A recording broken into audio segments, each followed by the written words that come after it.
Pwede na raw malapit matapos ang panahon ng serbisyo ng USS Little Rock base sa proposed budget para sa US Navy na nagpapahiwatig ng pagdekomisyon nito sa 2022. Pero heto ang isang matapang na ideya paano kung kunin ng Philippine Navy ang barkong ito upang makipaglaban sa impluwensya ng China. Ang USS Little Rock, isang barko na may napakagandang kasaysayan at malakas na presensya na makahanap ng bagong layunin sa karagatang Pilipino. Magiging isang malaking pagbabago ito para sa Philippine Navy na nangangailangan ng malalaking at matitibay na barko upang protektahan ang ating soberanya.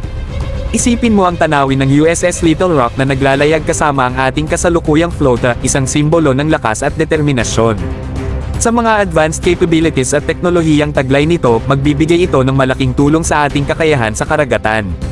Ngayon, alam ko ang iniisip mo, bro, malaking hamon ang pagkuha ng isang barko tulad ng USS Little Rock. At tama ka, pero heto ang sabi ko sa'yo, ang mga hamon ay oportunidad na nakasuot lang ng ibang damit.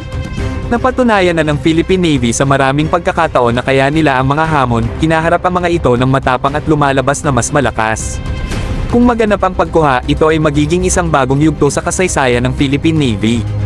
Ito ay magpapakita ng ating dedikasyon sa pagprotekta sa ating mga teritorial na karagatan at pagtindig laban sa anumang banta na darating.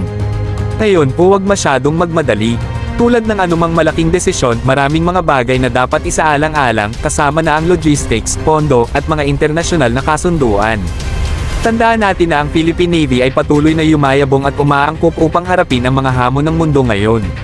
Maaaring ito'y sa pamamagitan ng pagkuha ng isang barko tulad ng USS Little Rock o iba pang paraan, ang ating Navy ay nakatuon sa pagtiyak ng seguridad ng ating bansa.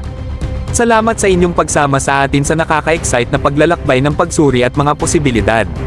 Huwag kalimutang i-hit ang like button, mag-subscribe sa ating channel, at i-ring ang notification bell upang lagi kayong updated sa ating mga powerful na nilalaman.